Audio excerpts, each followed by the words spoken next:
So now that you've made the decision to remodel your home, you're going to need a few pointers on how to survive it. That's right, I said survive it, but I didn't mean it like that. What I mean to say is that living in your home while you're remodeling a room is sort of like making your bed while you're still in it. It's possible. It just takes a little bit of planning.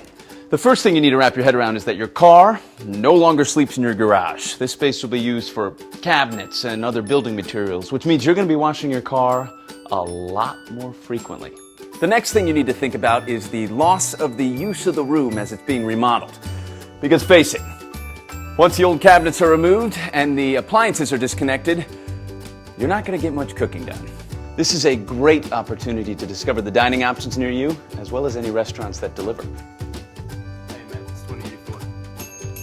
You'll need a room with running water to serve as a temporary kitchen. So throw a tablecloth over your washer and dryer, or set up your ironing board.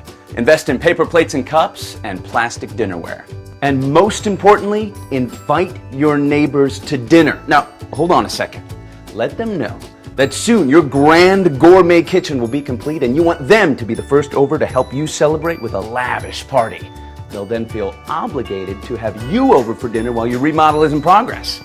Act surprised at their generosity and politely accept.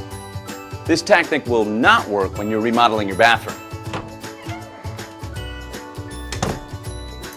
Just be aware that the space may become a little more public than perhaps you remember. There are good vibrations and not so good vibrations, so be sure to remove paintings and mirrors from adjoining walls, as well as precious, priceless keepsakes from the shelves. Speaking of priceless, put away the real important treasures to keep them dust-free and safe from being misplaced or damaged. So follow my advice and get ready for a few weeks of inconvenience, possibly followed by a few more weeks of questioning your own sanity. You may even find yourself repeatedly asking the question, why, oh why have I done this?